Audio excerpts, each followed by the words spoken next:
ಪ್ರೀತಿಯುಳ್ಳ ದೇವಜನರೇ, ಈ ತಿಂಗಳು ನಿಮ್ಮ ಜೀವನದಲ್ಲಿ ಸಾಮಾನ್ಯ ತಿಂಗಳಲ್ಲ.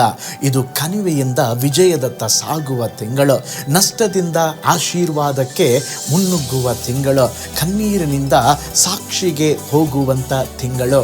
ಒಂದು ವೇಳೆ ನಿಮ್ಮ ವ್ಯಾಪಾರ ನಿಧಾನವಾಗಿರಬಹುದು, ನಷ್ಟಗಳನ್ನು ಅನುಭವಿಸಿರಬಹುದು, ಬಾಗಿಲುಗಳು ಮುಚ್ಚಿದಂತಿರಬಹುದು, ಬಹಳ ವರ್ಷಗಳಿಂದ ಹೋರಾಡುತ್ತಿರಬಹುದು, ನನ್ನ ಜೀವನವೇ ನನಗೆ ಸಾಕಾಗಿ ಬಿಟ್ಟಿದೆ ಎಂಬುದಾಗಿ ಹೇಳುತ್ತಿರಬಹುದು. ಆದರೆ ಕರ್ತನು ಒಂದು ರಾತ್ರಿಯಲ್ಲಿ ನಿಮ್ಮ ಜೀವಿತವನ್ನೇ ಬದಲಾಯಿಸಬಲ್ಲನು.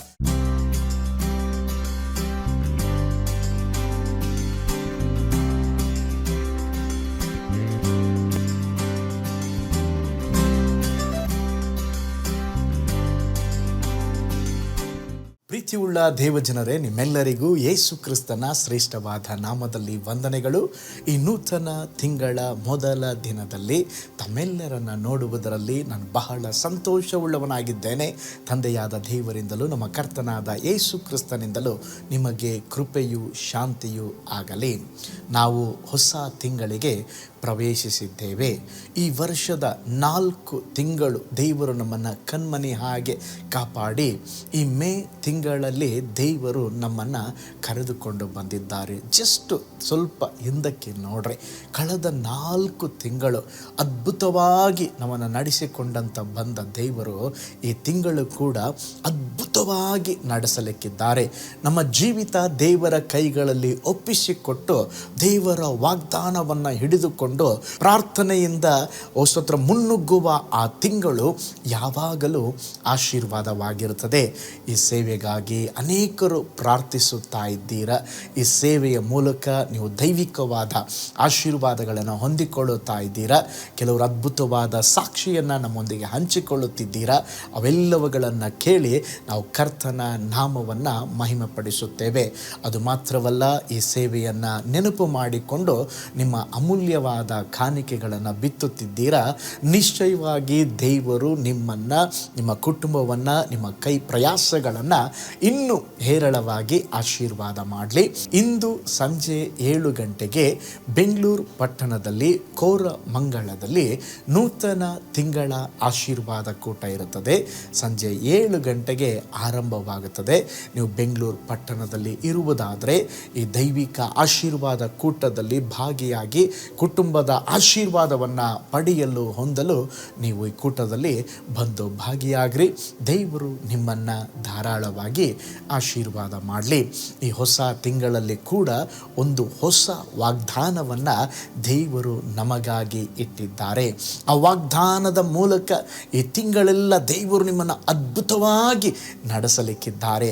ಒಂದು ನಿಮಿಷ ನಾವು ದೇವರ ವಾಕ್ಯವನ್ನು ಧ್ಯಾನಿಸುವ ಮುಂಚೆ ಕಣ್ಗಳನ್ನು ಮುಚ್ಚಿ ಮೊದಲನೇದಾಗಿ ಈ ಹೊಸ ತಿಂಗಳಿಗಾಗಿ ಸ್ತೋತ್ರ ಹೇಳ್ರಿ. ಎಸಪ್ಪ, ಈ ಮೇ ತಿಂಗಳಿಗಾಗಿ ಸ್ತೋತ್ರ. ನಮ್ಮನ್ನು ಕಣ್ಮನೆ ಹಾಗೆ ಕಾಪಾಡಿದ್ದೀರಾ, ಒಳ್ಳೆ ಆರೋಗ್ಯವನ್ನು ಬಲವನ್ನು ಕೊಟ್ಟಿದ್ದೀರಾ ಕರ್ತನೆ. ಎಲ್ಲ ನಿಮ್ಮ ಕೃಪೆಗಾಗಿ ಸ್ತೋತ್ರಪ್ಪ. ಕರ್ತನೆ, ಮಕ್ಕಳಿಗೆ ಒಳ್ಳೆ ಫಲಿತಾಂಶವನ್ನು ಕೊಟ್ಟಿದ್ದೀರಾ. ನಮ್ಮ ಅನುದಿನದ ಆಹಾರವನ್ನು ದಯಪಾಲಿಸಿದ್ದೀರಾ. ಹೋಗುವಾಗ ಬರುವಾಗ ನಮ್ಮ ಜೀವಿತದಲ್ಲಿ ಶುಭ ಉಂಟಾಗಿದೆ ದೇವರೇ. ನಾವು ನೆನೆಸುವುದಕ್ಕಿಂತ ಹೆಚ್ಚಾಗಿ ಮಿಗಿಲಾಗಿ ನೀವು ಆಶೀರ್ವಾದ ಮಾಡಿದ್ದೀರಾ.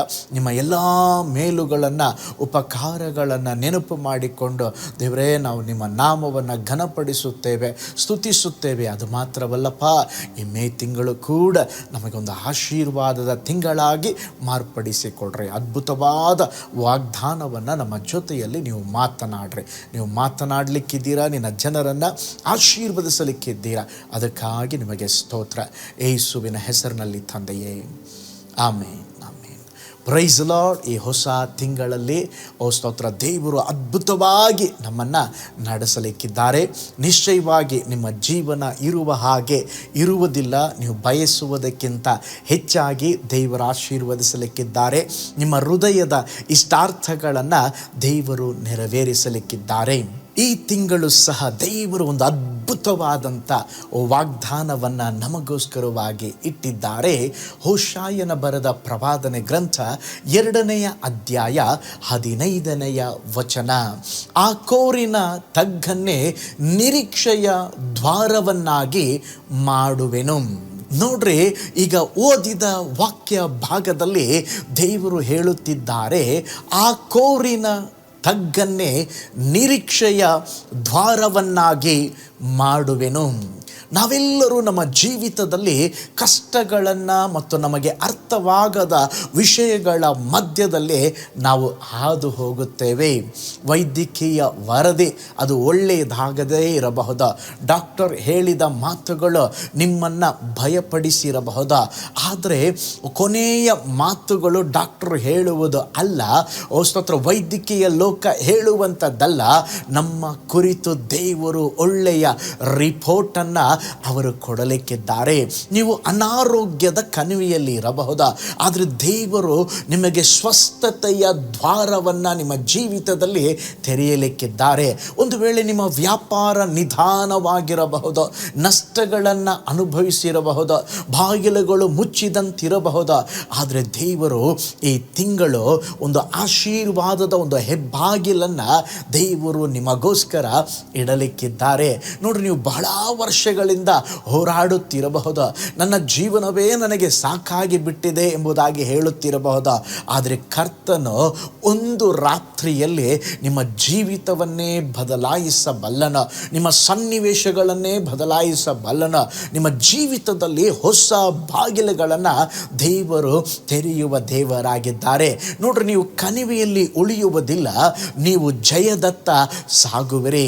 ನೋಡ್ರಿ, ನಮ್ಮ ಹಣಕಾಸಿನ ವಿಷಯದಲ್ಲಿ, ಅನಾರೋಗ್ಯದ ವಿಷಯದಲ್ಲಿ, ನಮ್ಮ ಸಂಬಂಧದ ವಿಷಯದಲ್ಲಿ ಅನೇಕ ಕಾರ್ಯಗಳನ್ನು ಎದುರಿಸುತ್ತಿರಬಹುದು, ಆದರೆ ಈಗ ಓದಿಕೊಂಡಂಥ ವಾಕ್ಯ ಭಾಗದಲ್ಲಿ ದೇವರು ಹೇಳುತ್ತಿದ್ದಾರೆ, ಆ ಕೋರಿನ ತಗ್ಗನ್ನೇ ನಾನು ನಿರೀಕ್ಷೆಯ ದ್ವಾರವನ್ನಾಗಿ ಮಾಡುವೆನು. ನೋಡ್ರಿ, ಆ ಕೋರಿನ ತಗ್ಗು ಅಂದರೆ ಏನು? ಈ ಆಕೋರಿನ ತಗ್ಗು ಎಂಬುದು ಪಾಪ, ಸಂಕಟ, ತೊಂದರೆ, ತೀರ್ಪಿನ ಸ್ಥಳವಾಗಿತ್ತು. ಯೆಹೋಶುವನ ಕಾಲದಲ್ಲಿ ಆಕಾನನು ದೇವರ ಆಜ್ಞೆಯನ್ನು ಉಲ್ಲಂಘಿಸಿದಾಗ ಅಲ್ಲಿ ಇಸ್ರಾಯೇಲರಿಗೆ ಒಂದು ದೊಡ್ಡ ಸೋಲು ಬಂತು. ಆ ಸ್ಥಳವನ್ನು ಆಕೋರ್ ಎಂಬುದಾಗಿ ಕರೆದರು. ಅಂದರೆ ತೊಂದರೆಯ ಸ್ಥಳ, ಶಾಪದ ಸ್ಥಳ, ಸೋಲಿನ ಸ್ಥಳ ಅಥವಾ ವ್ಯಥೆಯ ಒಂದು ಕಣಿವೆ ಎಂಬುದಾಗಿ ನಾವು ನೋಡಬಹುದು. ಆದರೆ ದೇವರು ಹೇಳುತ್ತಿದ್ದಾರೆ, ಆ ಆಕೋರಿನ ತಗ್ಗನ್ನು ನಾನು ನಿರೀಕ್ಷೆಯ ದ್ವಾರವನ್ನಾಗಿ ಮಾರ್ಪಡಿಸುತ್ತೇನೆ. ಅಂದರೆ ನಿಮ್ಮ ಜೀವಿತದಲ್ಲಿ ಆ ಕತ್ತಲೆಯ ಅನುಭವವನ್ನು, ಕಣ್ಣೀರಿನ ಅನುಭವವನ್ನು, ಸೋಲಿನ ಅನುಭವವನ್ನು ನಾನು ಆಶೀರ್ವಾದವಾಗಿ ಮಾರ್ಪಡಿಸುತ್ತೇನೆ ಎಂಬುದಾಗಿ ದೇವರು ಹೇಳುತ್ತಿದ್ದಾರೆ. ಆಕಾನ ಮಾಡಿದ ತಪ್ಪು ದೊಡ್ಡದು, ಆದರೆ ದೇವರು ಆ ಸ್ಥಳವನ್ನು ಆಶೀರ್ವಾದದ ಸ್ಥಳವನ್ನಾಗಿ ನಿಮ್ಮ ಜೀವಿತದಲ್ಲಿ ನಾನು ಮಾಡುತ್ತೇನೆ ಎಂಬುದಾಗಿ ಹೇಳುತ್ತಿದ್ದಾರೆ. ನೋಡ್ರಿ, ನಿಮ್ಮ ಹಿಂದಿನ ಭವಿಷ್ಯದಲ್ಲಿ ಮಾಡಿದ ಕಾರ್ಯಗಳು ನಿಮ್ಮ ಭವಿಷ್ಯವನ್ನು ನಿರ್ಧರಿಸುವುದಿಲ್ಲ. ನಿಮ್ಮ ಜೀವನದಲ್ಲಿ ಕೆಟ್ಟ ಅನುಭವಗಳಿರಬಹುದು, ಆದರೆ ದೇವರು ನಮ್ಮ ಜೀವಿತದಲ್ಲಿ ಹೊಸ ಆರಂಭವನ್ನು ಕೊಡುತ್ತಾರೆ. ನೀವು ಕಷ್ಟದ ಕಣಿವೆಯಲ್ಲಿ, ಒಂಟಿತನದ ಕಣಿವೆಯಲ್ಲಿ, ಸಾಲದ ಕಣಿವೆಯಲ್ಲಿ ಇರಬಹುದು. ನೀವು ಅಂದುಕೊಂಡಿರಬಹುದು, ನನ್ನ ಜೀವಿತ ಶಾಶ್ವತವಾಗೇ ಇಲ್ಲಿರುತ್ತೇನೋ ಎಂಬುದಾಗಿ, ಆದರೆ ದೇವರು ಹೇಳುತ್ತಿದ್ದಾರೆ, ಆ ಕಣಿವೆಯ ಮಧ್ಯದಲ್ಲಿ ನಾನು ನಿನಗೆ ಒಂದು ಆಶೀರ್ವಾದದ ಬಾಗಿಲನ್ನು, ಆಶೀರ್ವಾದದ ಹೆಬ್ಬಾಗಿಲನ್ನು, ಒಂದು ಭರವಸೆಯ ಹೆಬ್ಬಾಗಿಲನ್ನು, ಸಮೃದ್ಧಿಯ ಹೆಬ್ಬಾಗಿಲನ್ನು ನಿನಗೋಸ್ಕರವಾಗಿ ತೆರೆಯುವನು ಎಂಬುದಾಗಿ ದೇವರು ಹೇಳುತ್ತಿದ್ದಾರೆ.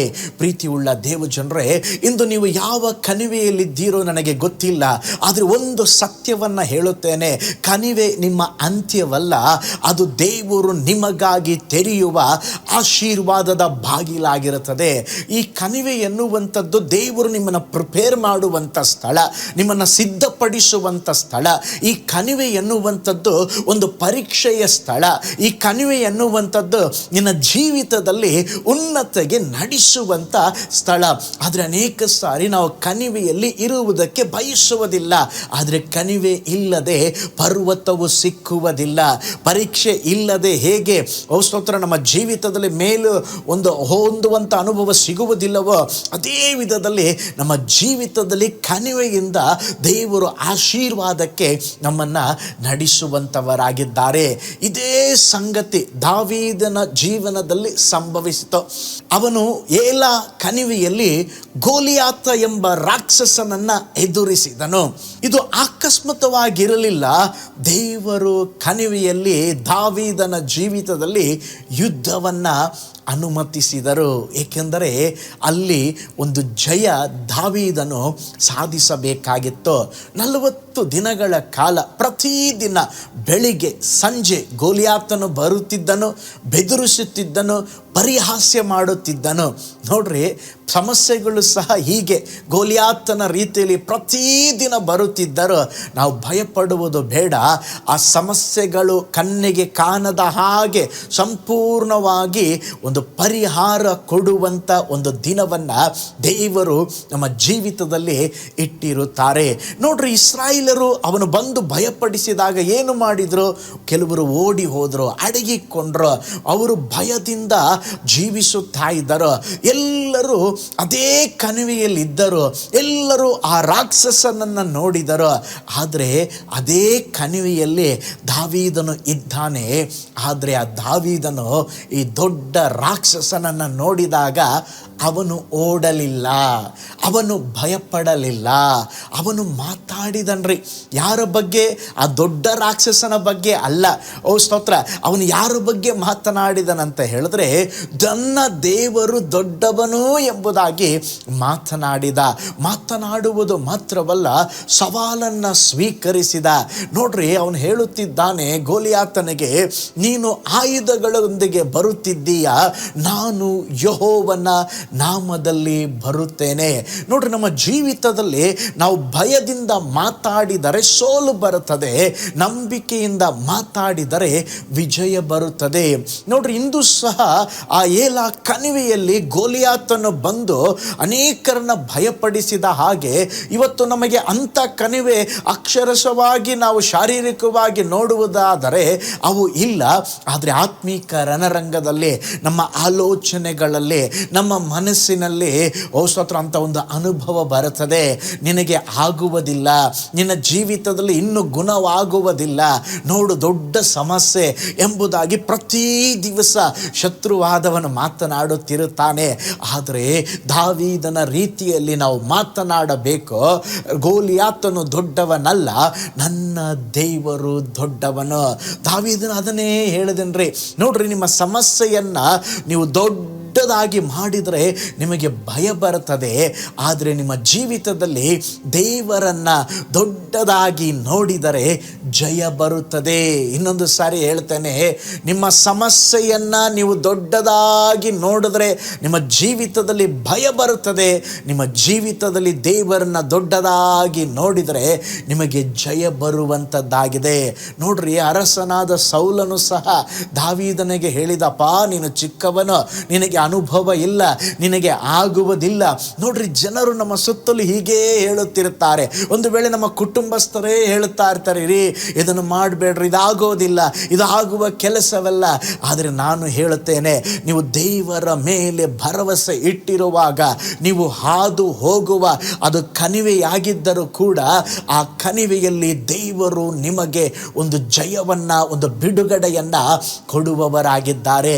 ನೋಡ್ರಿ, ಈ ದಾವೀದನು ಸ್ತೋತ್ರ ಅವನು ಒಂದು ಒಳ್ಳೆ ಕುಟುಂಬದ ಹಿನ್ನೆಲೆಯಿಂದ ಬಂದವನಲ್ಲ. ಒಂದು ವೇಳೆ ಅರಸನ ಕುಟುಂಬದಿಂದ ಬಂದವನಲ್ಲ. ಒಂದು ವೇಳೆ ಅವನನ್ನೇ ನೋಡಿಕೊಂಡ್ರೆ ಅವನು ಸಾಧಾರಣವಾದ ವ್ಯಕ್ತಿಯಾಗಿದ್ದನು. ಸೌಲನು ಸಹ ಅವನಿಗೆ ನಿರುತ್ಸಾಹವನ್ನು ಕೊಡಲಿಕ್ಕೆ ಬಯಸಿದ. ಆದರೆ ಆ ಮಾತುಗಳಿಗೆ ದಾವೀದನು ಧೈರ್ಯದ ಮಾತುಗಳನ್ನೇ ಮಾತನಾಡಿದ. ನೋಡ್ರಿ, ನಿಮ್ಮ ಜೀವನದಲ್ಲಿ ಪ್ರತಿಯೊಬ್ಬರ ಜೀವಿತದಲ್ಲಿ ಒಂದು ಕಾರ್ಗತ್ತಲಿನ ಅನುಭವ ಬರುತ್ತದೆ. ಒಂದು ಕಾರ್ಗತ್ತಲಿನ ಕಣಿವೆಯಲ್ಲಿ ಹಾದು ಹೋಗುತ್ತಿರುತ್ತೇವೆ. ಏಕೆಂದರೆ ನಾವು ಅಂದುಕೊಂಡಿದ್ದು ಒಂದು, ನಡೆಯುವುದು ಮತ್ತೊಂದು ಆಗಿರುತ್ತದೆ. ಆದರೆ ನೀವು ಆ ಕಣಿವೆಯ ಮಧ್ಯದಲ್ಲಿ ಹಾದು ಹೋಗುವಾಗ ನೀವು ಮಾಡಬೇಕಾದದ್ದು ದಾವೀದನ ಹಾಗೆ ದೇವರ ಬಗ್ಗೆ ಮಾತನಾಡ್ರೆ, ದಾವೀದನ ಹಾಗೆ ಸಮಸ್ಯೆಗಳನ್ನು ನೋಡದೆ ದೇವರನ್ನು ನೋಡ್ರೆ, ನನ್ನ ದೇವರು ಈ ಕಣಿವೆಯಲ್ಲಿ ಸ್ತೋತ್ರ ನನ್ನನ್ನು ಅದ್ಭುತವಾಗಿ ನಡೆಸಿಕೊಂಡು ಹೋಗಿ ನನಗೋಸ್ಕರ ಹೊಸ ಬಾಗಿಲನ್ನು ತೆರೆಯುತ್ತಾರೆ ಎಂಬುದಾಗಿ ದೇವರನ್ನ ನಂಬ್ರಿ, ಕರ್ತನು ನಿಮಗಾಗಿ ಅನೇಕ ಅದ್ಭುತವಾದ ಬಾಗಿಲುಗಳನ್ನು ಅವರು ತೆರೆಯಲಿಕ್ಕಿದ್ದಾರೆ. ಓ ಸ್ತೋತ್ರ. ಕೆಲವು ಸಾರಿ ನಾವು ಅನ್ಕೊಳ್ತೇವೆ, ದಾವೀದನ ಇದ್ದ ಸ್ಥಳದಲ್ಲಿ ಅವನ ಆ ಕಣಿವೆಯಲ್ಲಿ ಇರುವಾಗ ಒಂದು ವೇಳೆ ನಾವಿದ್ರೆ ನನಗೆ ವಿದ್ಯಾರ್ಥಿ ವೇತನ ಸಿಗಲಿಲ್ಲ, ನನ್ನ ಸಂಬಂಧ ಸರಿ ಹೊಂದಲಿಲ್ಲ, ನಮ್ಮ ಪ್ರೀತಿ ಪಾತ್ರರನ್ನು ನಾನು ಕಳ್ಕೊಂಡಿದ್ದೇನೆ, ನನ್ನ ಜೀವನದಲ್ಲಿ ಯಾಕೆ ಇಷ್ಟು ತಡೆಗಳಿದೆ, ನನಗೆ ಸಪೋರ್ಟ್ ಮಾಡಲಿಕ್ಕೆ, ನನಗೆ ಬೆಂಬಲವಾಗಿ ನಿಲ್ಲುವುದಕ್ಕೆ ಯಾರೂ ಇಲ್ವಲ್ಲ ಎಂಬಂಥ ಭಯ, ಖೀನತೆ, ಆತಂಕಗಳನ್ನು ಹೊಂದಿ ಅದರಲ್ಲೇ ಜೀವಿಸುತ್ತಾ ಇರ್ತೇವೆ, ಅದರಲ್ಲೇ ಆಳವಾಗಿ ಬೇರೂರುತ್ತೇವೆ. ಓ ಸ್ತೋತ್ರ. ಇನ್ನು ಮೇಲೆ ನಾನು ಈ ಕಣಿವೆಯಲ್ಲೇ ಇರ್ತೇನೆ, ಈ ಕಣಿವೆಯಲ್ಲೇ ಇದ್ದು ಸತ್ತು ಹೋಗ್ಬಿಡ್ತೇನೆ ಎಂಬುದಾಗಿ ನಾವು ಹೇಳ್ತೇವೆ. ಆದರೆ ಒಂದು ವಿಷಯ, ನಮ್ಮ ಆ ಕತ್ತಲೆಯ ಕಾರ್ಗತ್ತಲೆಯ ಕಣಿವೆಯಲ್ಲಿ ದೇವರು ಮುಂದೆ ಒಂದು ಹೆಬ್ಬಾಗಿಲನ್ನು ಇಟ್ಟಿದ್ದಾರೆ. ಹೇಗೆ ಮಾರಾದ ನಂತರ ಮಧುರವಾದ ಅನುಭವ ಬಂತು, ನಿನ್ನ ಕಣಿವೆಯ ಅನುಭವ ದಾಟಿದ ಮೇಲೆ ಒಂದು ಉನ್ನತ ಆಶೀರ್ವಾದ ನಿನಗಾಗಿ ಕಾಯುತ್ತಾ ಇದೆ.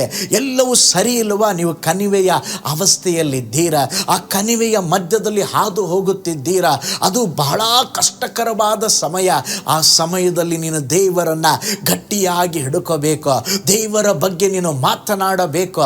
ನಿಶ್ಚಯವಾಗಿ ದೇವರು ನಿನ್ನ ಜೀವಿತದಲ್ಲಿ ಒಂದು ದೊಡ್ಡ ಅದ್ಭುತವನ್ನ ಮಾಡ್ತಾರೆ. ಹೇಗೆ ದಾವೀದನನ್ನ ಯಾವುದೂ ತಡೆಯಲಿಲ್ಲರೇ, ಅವನು ಅನ್ಕೊಂಡ ಈ ಕಣಿವೆಯೇ ನನಗೆ ಮುಂದೆ ಒಂದು ದೊಡ್ಡ ಆಶೀರ್ವಾದವನ್ನು ಕೊಡುತ್ತದೆ ಎಂಬುದಾಗಿ ಆ ದೊಡ್ಡ ಗೋಲಿಯಾತನನ್ನ ಎದುರಿಸಿ ಜಯವನ್ನ ಹೊಂದಿದ. ಪ್ರೀತಿಯುಳ್ಳ ದೇವಜನರೇ, ಆ ಕಣಿವೆಯ ಅನುಭವಗಳು ನಮ್ಮ ಜೀವಿತದಲ್ಲಿ ಯಾಕೆ ಬರ್ತದಂತ ಹೇಳಿದ್ರೆ, ಸೋತು ಹೋಗುವುದಕ್ಕೆ ಅಲ್ಲ, ಬಿದ್ದು ಹೋಗುವುದಕ್ಕೆ ಅಲ್ಲ, ಒಂದು ಉನ್ನತವಾದ ಸ್ತೋತ್ರ ಗಮ್ಯ ಸ್ಥಾನದಲ್ಲಿ ದೇವರು ನಮ್ಮನ್ನು ನಡೆಸಲು ದೇವರು ಅವುಗಳನ್ನು ಅನುಮತಿಸಿದ್ದಾರೆ. ಹಾಗಿರುವುದಾದರೆ ಸ್ತೋತ್ರ ನನ್ನ ಕಣಿವೆಯ ಅನುಭವದಲ್ಲಿ ದೇವರು ಸ್ತೋತ್ರ ಒಂದು ಉನ್ನತ ಅನುಭವವನ್ನು ಕೊಡಲಿಕ್ಕಿದ್ದಾರೆ ಎಂಬುದಾಗಿ ನಾವು ದೇವರನ್ನು ನಂಬಬೇಕು. ನೋಡಿ, ದಾವೀದನ ಬಳಿಯಲ್ಲಿ ಕತ್ತಿ ಇರಲಿಲ್ಲ, ಅವನ ಬಳಿ ಕಲ್ಲುಗಳಿದ್ದವು. ಸ್ತೋತ್ರ. ಆ ಕವನೆಯ ಕಲ್ಲುಗಳಿದ್ದವರೇ. ನೋಡ್ರಿ, ಆ ಕಣಿವೆಯಲ್ಲಿ ಅವನ ಹತ್ರ ಇದ್ದಿದ್ದು ಆ ಕವನೆಯ ಕಲ್ಲುಗಳು. ಆ ಕಲ್ಲುಗಳಿಂದನೇ ದೇವರು ದೊಡ್ಡ ರಾಕ್ಷಸನನ್ನು ಕೊಲ್ಲಲಿಕ್ಕೆ ದಾವೀದನಿಗೆ ದೇವರು ಸಹಾಯ ಮಾಡಿದ್ರು. ಇವತ್ತು ನಿಮ್ಮ ಕೈಗಳಲ್ಲಿ ದೇವರು ಏನೋ ಕೊಟ್ಟಿದ್ದಾರೆ, ನಿಮ್ಮ ಕೈಗಳಲ್ಲಿ ಏನೋ ಇದೆ, ನಿಮ್ಮ ಬಳಿಯಲ್ಲಿ ಏನೋ ಇದೆ, ಅದನ್ನು ಹಿಡಿದುಕೊಂಡು ನೀವು ಮುನ್ನುಗ್ಗುವುದಾದರೆ ನಿಮಗೂ ಸಹ ಜಯ ಉಂಟಾಗುತ್ತದೆ. ನೀವು ಕಣಿವೆಯಿಂದ ಹೊರ ಬರುವುದಕ್ಕೆ ಬೇಕಾದದ್ದು ನಿಮ್ಮ ಕೈಯಲ್ಲಿ ಆಲ್ರೆಡಿ ದೇವರು ಏನು ಇಟ್ಟಿದ್ದಾರೆ. ಹೊರಗಿನ ಸಹಾಯಕ್ಕಾಗಿ ಕಾಯಬೇಡ್ರಿ, ದೇವರು ಈಗಾಗಲೇ ನಿಮಗೆ ಕೊಟ್ಟಿದ್ದಾರೆ. ಆದರೆ ಈ ಕಣಿವೆಯ ಅನುಭವದಲ್ಲಿ ಹಾದು ಹೋಗುವಾಗ ಒಂದು ವಿಷಯವನ್ನು ನಾವು ಅರ್ಥ ಮಾಡಿಕೊಳ್ಳಬೇಕು. ನಾವು ಏನು ಮಾತನಾಡುತ್ತೇವೆ. ಕೀರ್ತನೆಗಳ ಗ್ರಂಥ 23:4 ವಚನದಲ್ಲಿ ದಾವೀದನು ಹೇಳುತ್ತಾನೆ, ನಾನು ಕಾರ್ಗತ್ತಲಿನ ಕಣಿವೆಯಲ್ಲಿ ನಡೆಯುವಾಗಲೂ ನೀನು ಹತ್ತಿರ ಇರುವುದರಿಂದ ಕೇಡಿಗೆ ಹೆದರೇನು. ನೋಡ್ರಿ, ಅವನು ಹೇಳಲಿಲ್ಲ ನಾನು ಕಣಿವೆಯಲ್ಲೇ ಇರ್ತೇನೆ, ಇಲ್ಲೇ ಇದ್ದು ಸತ್ತೋಗ್ಬಿಡ್ತೇನೆ. ಅವನು ಹೇಳ್ತಾ ಇದ್ದಾನೆ, ನಾನು ಕಣಿವೆಯಲ್ಲಿ ಹಾದು ಹೋಗುವಾಗ ನನ್ನ ಜೊತೆ ಯಾರಿದ್ದಾರೋ ಇಲ್ಲವೋ ದೇವರು ನನ್ನ ಜೊತೆ ಇದ್ದಾರೆ. ಆ ಕಣಿವೆಯಲ್ಲಿ ದೇವರು ನನ್ನ ಸಂಗಡ ಇರುವುದರಿಂದ ಅದನ್ನು ನಾನು ದಾಟಿ ಬರುತ್ತೇನೆ. ಆ ಕಾರ್ಗತ್ತಲನ ಕಣಿವೆಯನ್ನು ದಾಟಿ ನನ್ನ ಜೀವಿತದಲ್ಲಿ ಇನ್ನೊಂದು ಮೇಲ್ಮೆಯಾದ ಆಶೀರ್ವಾದಕ್ಕೆ ಹೋಗುತ್ತೇನೆ ಎಂಬುದಾಗಿ ಸ್ತೋತ್ರ ದಾವೀದನು ಹೇಳುತ್ತಿದ್ದಾನೆ. ನೋಡ್ರಿ, ಕಣಿವೆಯ ಅನುಭವಗಳು ನಿಮ್ಮನ್ನ ತಡೆಯುವುದಕ್ಕಾಗಿ ಅಲ್ಲ. ಅನುಭವಗಳು ಏನಂತ ಹೇಳಿದ್ರೆ ನಿಮ್ಮ ಜೀವಿತದಲ್ಲಿ ಆಶೀರ್ವಾದಗಳನ್ನು ತರುವುದಕ್ಕಾಗಿ. ಆಗಿರುವುದಾದರೆ ನಮ್ಮ ಜೀವಿತದಲ್ಲಿ ನಾವು ಮಾತನಾಡಬೇಕ್ರೆ ಅಂತ ಅವಸ್ಥೆಯಲ್ಲಿ ಕುಗ್ಗಿ ಹೋಗಬೇಡ್ರೆ, ಬೇಸರಗೊಳ್ಳಬೇಡ್ರೆ. ಆಯ್ತು, ಇಷ್ಟೇ ನನ್ನ ಜೀವನ ಮುಗೀತು. ನೋ, ನಿನಗಾಗಿ ದೇವರು ಶ್ರೇಷ್ಠ ಕಾರ್ಯಗಳನ್ನು ಇಟ್ಟಿದ್ದಾರೆ. ದೇವರು ದೊಡ್ಡ ಕಾರ್ಯ ಮಾಡ್ತಾರೆ. ದಾವೀದನಿಗೆ 37 ವರ್ಷ ವಯಸ್ಸಾದಾಗ ಅವನು ಸ್ತೋತ್ರ ಆಲ್ರೆಡಿ ಈ ಕಣಿವೆಯಿಂದ ಹೊರಗಡೆ ಬಂದ. ಅದಾದ ಮೇಲೆ ಇನ್ನೊಂದು ಸಾರಿ ಅವನು ರೆಫಾಹಿಮ್ ತಗ್ಗಿನಲ್ಲಿ ಇರುವಾಗ, ಸ್ತೋತ್ರ, ರೆಫಾಹಿಮ್ ಎಂಬುದಾಗಿ ಹೇಳಿದ್ರೆ ದೈತ್ಯರಂತೆ, ಅವರು ಇವನನ್ನು ಆ ಕಣಿವೆಯಲ್ಲಿ ಹೋರಾಟಕ್ಕಾಗಿ ಯುದ್ಧಕ್ಕಾಗಿ ಬಂದರಂತೆ. ನೋಡ್ರಿ, 20 ವರ್ಷಗಳ ಹಿಂದೆ ಗೋಲಿಯಾತನನ್ನು ಇಲ್ಲಿ ಅವನು ಸೋಲಿಸಿದ್ದನು. ಈಗ ಒಬ್ಬ ದೈತ್ಯನು ಬರುತ್ತಾ ಇಲ್ಲ, ಹಲವಾರು ದೈತ್ಯರು ಇರುವಂಥ ಜನರು ಬರ್ತಾ ಇದ್ದಾರೆ. ಸ್ತೋತ್ರ, ಅಲ್ಲಿ ಕೂಡ ದೇವರು ದಾವೀದನಿಗೆ ಜಯವನ್ನು ಕೊಟ್ಟಾಗ ಆ ಕಣಿವೆಗೆ ಅವನು ಮರು ನಾಮಕರಣ ಮಾಡಿ ಒಂದು ಹೆಸರು ಕೊಡ್ತಾ ಇದ್ದಾನೆ. ಏನಂತ ಹೇಳಿದ್ರೆ ಬಾಳ್ ಪೆರೆಜಿಮ್ ಅಂತ ಹೇಳಿದ್ರೆ, ಕರ್ತನು ನನ್ನ ತಡೆಗಳನ್ನು ಒಡೆಯುವ ದೇವರು, ಸಂಹಾರ ಕರ್ತನು ನನಗೆ ಬಿಡುಗಡೆ ಕೊಟ್ಟರು ಎಂಬಂಥ ಒಂದು ಹೆಸರನ್ನು ದೇವರಿಗೆ ಕೊಡುತ್ತಿದ್ದಾನೆ. ಪ್ರೀತಿಯುಳ್ಳ ದೇವಜನರೇ, ನೀವು ಸಹ ಒಂದು ಕಾರ್ಗತ್ತಲೆಯ ಕಣಿವೆಯಲ್ಲಿ ಇರಬಹುದು, ಕಷ್ಟಕರವಾದ ಕಣಿವೆಯಲ್ಲಿ ಇರಬಹುದು. ಅಯ್ಯೋ ಪಾಸ್ಟರ್, ಏನು ಮಾಡೋದು ಗೊತ್ತಿಲ್ಲ. ಈ ಮೇ ತಿಂಗಳಲ್ಲಿ ದೇವರು, ಹಲ್ಲೆಲೂಯಾ, ನೀವು ಕಣಿವೆಯಲ್ಲಿ ಹಾದು ಹೋಗುವಾಗ ನಿರಾಶೆಯ ಕಣಿವೆಯ ಮಧ್ಯದಲ್ಲಿ ದೇವರು ನಿರೀಕ್ಷೆಯನ್ನು ಕೊಡಲಿಕ್ಕಿದ್ದಾರೆ, ಆಶೀರ್ವಾದವನ್ನು ಕೊಡಲಿಕ್ಕಿದ್ದಾರೆ. ನಿನ್ನ ಜೀವಿತ ಒಂದು ಮಟ್ಟ ಕೆಳಗೆ ಅಲ್ಲ, ಇನ್ನೊಂದು ಮಟ್ಟಕ್ಕೆ ದೇವರು ನಿನ್ನನ್ನು ನಡೆಸಲಿಕ್ಕಿದ್ದಾರೆ. ಸ್ತೋತ್ರ, ಒಂದು ವೇಳೆ ಅನಾರೋಗ್ಯದ ಸಂಕಟದ ಕಣಿವೆ, ಸ್ತೋತ್ರ, ಅಸ್ವಸ್ಥತೆಯ ಕಣಿವೆ ನಿಮ್ಮ ಜೀವಿತದಲ್ಲಿ ಕಾಣಲ್ಪಡಬಹುದಾ? ಆದರೆ ಹೇಳ್ರಿ, ನನ್ನ ದೇವರು ನನ್ನ ಜೊತೆ ಇದ್ದು ಇವೆಲ್ಲವುಗಳನ್ನು ದಾಟಿಕೊಂಡು ಬರಲಿಕ್ಕೆ ಸಹಾಯ ಮಾಡ್ತಾರೆ, ಆಶೀರ್ವಾದವನ್ನು ಕೊಡ್ತಾರೆ ಎಂಬುದಾಗಿ ದೇವರನ್ನ ನಂಬಿ ಮುಂದುವರಿಯರೆ. ನಿಶ್ಚಯವಾಗಿ ದೇವರು ನಿಮಗಾಗಿ ಹಲವಾರು ಬಾಗಿಲುಗಳನ್ನು ತೆರೆಯಲಿಕ್ಕಿದ್ದಾರೆ. ಒಂದು ಬಾಗಿಲು ಮುಚ್ಚಲ್ಪಡುವಾಗ ಅದ್ರ ಮುಂದೆ ಕೂತ್ಕೊಂಡು ಅಳಬೇಡ್ರಿ. ಹೇಳ್ರಿ, ಒಂದು ಬಾಗಿಲು ಮುಚ್ಚಲ್ಪಟ್ರು ದೇವರು ನನಗಾಗಿ ಹಲವಾರು ಬಾಗಿಲುಗಳನ್ನು ತೆರೆಯಲಿಕ್ಕಿದ್ದಾರೆ. 2 ಅರಸಗಳು 3ನೇ ಅಧ್ಯಾಯದಲ್ಲಿ ಒಂದು ಅದ್ಭುತವನ್ನು ನೋಡುತ್ತೇವೆ. ಇಸ್ರಾಯೇಲರು 7 ದಿನಗಳ ಕಾಲ ಪ್ರಯಾಣಿಸಿದರು. ಆದರೆ ಅವರಿಗೆ ಕುಡಿಯುವುದಕ್ಕೆ ನೀರಿಲ್ಲ, ಅವರಿಗಿದ್ದಂಥ ಆಹಾರ ಎಲ್ಲ ಖಾಲಿಯಾಯಿತು. ಈಗ ದಾರಿ ಕಾಣಿಸಲಿಲ್ಲ. ಈಗ ಏನು ಮಾಡಬೇಕು? ಕೆಲವರು ಗುನುಗುಟ್ಟಿದ್ರು, ಕೆಲವರು ಹೇಳಿದ್ರು ಇಲ್ಲಿ ಪ್ರವಾದಿ ಎಲೀಷಾ ಇದ್ದಾರೆ, ಅವರ ಬಳಿ ಹೋಗೋಣ, ಸಲಹೆ ಕೇಳೋಣ, ದೇವರು ನಮಗೊಂದು ಅದ್ಭುತ ಮಾಡ್ತಾರಂತೆ. ಹೋದಾಗ ಪ್ರವಾದಿಯಾದ ಎಲೀಷನ ಹೇಳುತ್ತಿದ್ದಾನೆ, ನೀವು ಗುಂಡಿಗಳನ್ನು ತೋಡ್ರಿ. ಎಲ್ಲಿ ತೋಡಬೇಕು? ಕಣಿವೆಯಲ್ಲಿ ನೀವು ಗುಂಡಿಗಳನ್ನು ತೋಡ್ರಿ. ಗಾಳಿ ಮಳೆ ಕಾಣದಿದ್ದರೂ ಆ ಗುಂಡಿಗಳು, ಆ ಕಣಿವೆಯು ನೀರಿನಿಂದ ತುಂಬುತ್ತದೆ. ಮಳೆ ಇಲ್ಲ, ನೀರಿಲ್ಲ, ಯೋಚನೆ ಮಾಡಿದ್ರೆ ಇದು ಆಗದ ಕಾರ್ಯ. ಆದರೆ ಎಲೀಷನಿಗೆ ಅವರು ಹೇಳಿರ್ಬೋದು ಕೆಲವರು, ಎಲೀಷಾ ನೀನು ತಪ್ಪಾಗಿದ್ದೀಯಾ, ಇದು ಅಸಾಧ್ಯ, ನೀರು ಎಲ್ಲಿಂದ ಬರ್ತದೆ, ನೀವು ಗುಂಡಿ ತೋಡ್ಲಿಕ್ಕೆ ಕೇಳ್ತಾ ಇದ್ದೀರಾ, ಅದು ಈ ಕಣಿವೆಯ ಅನುಭವದಲ್ಲಿ ಇದು ಬಹಳ ಕಾರ್ಗತ್ತಲೆಯ ಅನುಭವ. ಆದರೆ ಅವನ ಮಾತಿಗೆ ವಿಧೇಯರಾಗಿ ಆ ಕಣಿವೆಯಲ್ಲಿ ಸ್ತೋತ್ರ ಗುಂಡಿಗಳನ್ನು ತೋಡಿದಾಗ ದೇವರು ಸ್ತೋತ್ರ ಇದ್ದಕ್ಕಿದ್ದಂತೆ ನೀರು ಯಾವ ಮೂಲವಿಲ್ಲದೆ ಕಣಿವೆಗೆ ಹರಿಯಲಿಕ್ಕೆ ಆರಂಭಿಸಿತು. ಅವರ ಗುಂಡಿಗಳು ತುಂಬಿಕೊಂಡಿತು. ದೇವರು ಹೇಳಿದ ಹಾಗೆ ಅಲ್ಲಿ ಅದ್ಭುತವು ನಡೆಯಿತು. ನೋಡ್ರಿ, ಕೆಲವು ಸಾರಿ ಅದ್ಭುತ ನಮ್ಮ ಲೆಕ್ಕಾಚಾರದಲ್ಲಿ ನಡೆಯುವುದಿಲ್ಲ. ಸ್ತೋತ್ರ, ಕೆಲವು ಸಾರಿ ದೇವರ ಯೋಚನೆಗಳು, ದೇವರ ಮಾರ್ಗಗಳು ಅದು ಬಹಳ ಉನ್ನತವಾಗಿರುತ್ತದೆ. ಪಾಸ್ಟರ್, ನಾನು ಬಹಳ ಕಷ್ಟದಲ್ಲಿ ಹೋಗ್ತಾ ಇದ್ದೇನೆ, ಇಕ್ಕಟ್ಟಿನಲ್ಲಿ ಹೋಗ್ತಾ ಇದ್ದಾನೆ, ನನ್ನ ಜೀವಿತದಲ್ಲಿ ಏನು ನಡೀತಾ ಇದೆ ನನಗೆ ಗೊತ್ತಿಲ್ಲ ಅಂತ ನೀವು ಅಂದುಕೊಳ್ಳುತ್ತಿರೋದಾದರೆ, ಸ್ತೋತ್ರ, ಹಲ್ಲೆಲೂಯಾ, ನಿನ್ನ ಆ ಕಣಿವೆಯ ಅವಸ್ಥೆಯಲ್ಲಿ ದೇವರು ಒಂದು ಬಾಗಿಲನ್ನು, ಒಂದು ದ್ವಾರವನ್ನು ತೆರೆಯಲಿಕ್ಕಿದ್ದಾರೆ. ಪ್ರೀತಿಯುಳ್ಳ ದೇವಜನರೇ, ಈ ತಿಂಗಳು ನಿಮ್ಮ ಜೀವಿತದಲ್ಲಿ ಎಲ್ಲ ಕಾರ್ಗತ್ತಲೆಯ ಕಣಿವೆಯ ಅನುಭವಗಳು, ದುಃಖದ ಕಣಿವೆಯ ಅನುಭವಗಳು, ಸಾಲದ ಕಣಿವೆಯ ಅನುಭವಗಳು, ಅನಾರೋಗ್ಯದ ಕಣಿವೆಯ ಅನುಭವಗಳು ದೇವರು ನೀಗಿಸಲಿಕ್ಕಿದ್ದಾರೆ.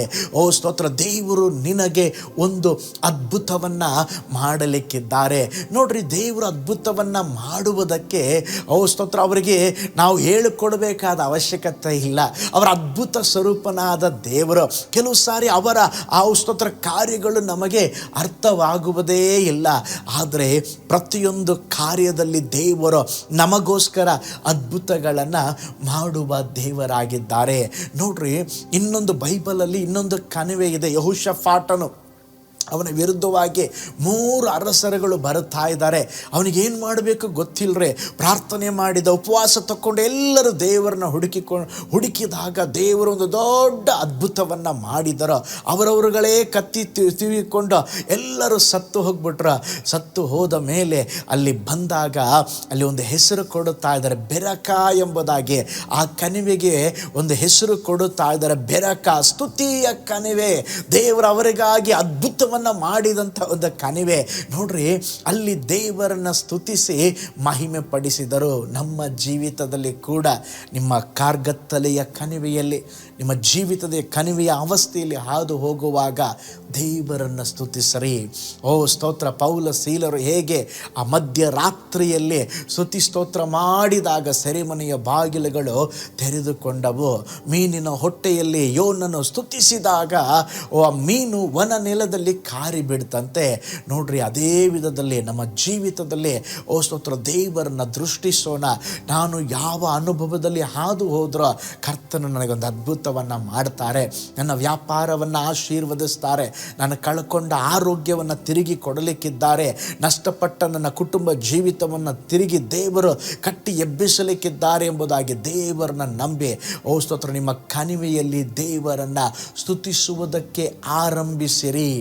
ದೇವರು ನಿಮ್ಮ ಜೀವಿತದಲ್ಲಿ ಅದ್ಭುತವನ್ನು ಮಾಡಲಿಕ್ಕೆ ದೇವರು ಶಕ್ತರಾಗಿದ್ದಾರೆ. ನಿಶ್ಚಯವಾಗಿ ಈ ಮೇ ತಿಂಗಳಲ್ಲಿ ಒಂದೊಂದು ದಿನವೂ ನೀವು ಅದ್ಭುತವನ್ನು ಕಾಣುವಿರಿ. ನಿಮ್ಮ ಜೀವಿತದಲ್ಲಿ ಅಸಾಧಾರಣವಾದ ಅದ್ಭುತಗಳನ್ನು ದೇವರು ಮಾಡಲಿಕ್ಕಿದ್ದಾರೆ. ಸಿಂಹಾಸನ ರೂಢನಾಗಿರುವ ದೇವರು, ಓ ಸ್ತೋತ್ರ, ದೊಡ್ಡವನಾದಂಥ ದೇವರು, ಎಲ್ಷಡನಾದಂಥ ದೇವರು ನಿಮ್ಮ ಸಮಸ್ಯೆಗಳಿಗಿಂತ ದೊಡ್ಡವನಾಗಿರುವಾಗ ನಿಮ್ಮ ಜೀವಿತದಲ್ಲಿ ನಿಶ್ಚಯವಾಗಿ ಅದ್ಭುತಗಳು ಸಂಭವಿಸ್ತದೆ. ನಿಮ್ಮ ವಿರೋಧವಾಗಿ ಕಲ್ಪಿಸಿದ ಯಾವ ಆಯುಧ ಜಯಿಸುವುದೇ ಇಲ್ಲ. ಓ ಸ್ತೋತ್ರ. ನೀವು ಕಾರ್ಗತ್ತಲಿನ ಕಣಿವೆಯಲ್ಲಿ ನಡೆಯುವಾಗಲೂ ನೀವು ಭಯಪಡಬೇಡಿ, ದೇವರು ನಿಮ್ಮ ಜೊತೆಯಲ್ಲಿದ್ದಾರೆ. ಹಲ್ಲೆಲೂಯ. ವಾಗ್ದಾನ ಮಾಡಿದ ದೇವರು ನಂಬಿಗಸ್ತನು. ನಿಮ್ಮನ್ನು ತೊರೆಯದೆ, ಕೈ ಬಿಡದೆ, ಮಾತು ತಪ್ಪದ ದೇವರು ಏನು ಆಶೀರ್ವಾದ ಕೊಡ್ತೇನೆಂಬುದಾಗಿ ವಾಗ್ದಾನ ಮಾಡಿದ್ದಾರೋ ಅದು ನಿನ್ನ ಜೀವಿತದಲ್ಲಿ ಓ ಸ್ತೋತ್ರ ಖಂಡಿತವಾಗಿ ನಡೆಯಲಿಕ್ಕಿದೆ. ಹಾಗಾದರೆ ಇವತ್ತು ನಾವು ಹೇಳಬೇಕು, ಕರ್ತನೇ, ಆ ದೊಡ್ಡ ಗೋಲಿಯಾತನನ್ನು ಆ ಕಣಿವೆಯಲ್ಲಿ ದಾವೀದನು ಸಂಧಿಸಿದಾಗ ನೀವು ಜಯವನ್ನು ಕೊಟ್ರಿ. ಆ ಎಲಿಷನು, ಆ ಇಸ್ರಾಯೇಲ್ ಜನರು ಆ ಕಣಿವೆಯಲ್ಲಿ ಮಳೆ ನೀರು ಕಾಣದೇ ಇದ್ದಾಗಲೂ ಕೂಡ ಅವರಿಗೆ ಬೇಕಾದಂಥ ನೀರನ್ನು ನೀವು ಹರಿಸಿಕೊಟ್ರಿ.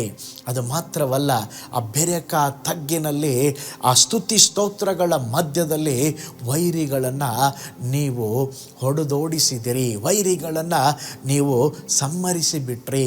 ಅದೇ ವಿಧದಲ್ಲಿ ಈ ತಿಂಗಳಲ್ಲಿ ನನ್ನ ಜೀವಿತದಲ್ಲಿ ಒಂದು ಅದ್ಭುತವನ್ನು ಮಾಡ್ರಿ ಎಂಬುದಾಗಿ ದೇವರನ್ನ ಕೇಳಿಕೊಳ್ಳ್ರಿ. ಈ ಮೇ ತಿಂಗಳು ಮುಚ್ಚಿದ ಬಾಗಿಲುಗಳು ತೆರೆಯಲ್ಪಡುತ್ತದೆ. ಅವಕಾಶಗಳು ತಿರುಗಿ ನಿಮ್ಮನ್ನು ಹುಡುಕಿಕೊಂಡು ಬರಲಿಕ್ಕಿದೆ. ಕಳಕೊಂಡ ಆರೋಗ್ಯವನ್ನು ದೇವರು ಸ್ತೋತ್ರ ಅದನ್ನು ಪುನಃಸ್ಥಾಪಿಸಲಿಕ್ಕಿದ್ದಾರೆ.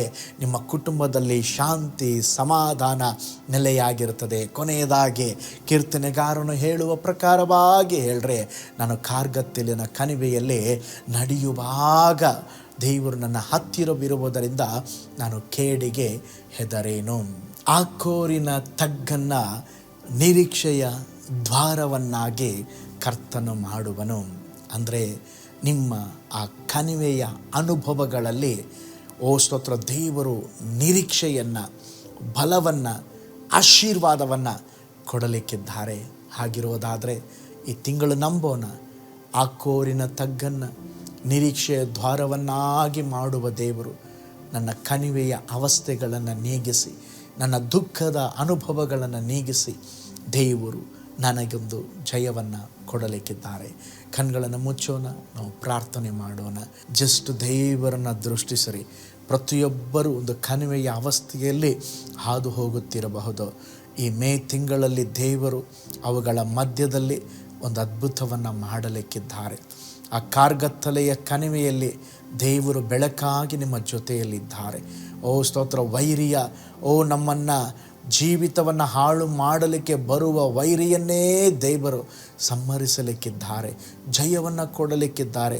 ಆ ಕಣಿವೆ ಒಂದು ವೇಳೆ ಸೋಲಿನ ರೀತಿಯಲ್ಲಿ ಕಾಣಬಹುದು, ಭಯ ಹುಟ್ಟಿಸುವ ಕಣಿವೆಯಾಗಿರಬಹುದು.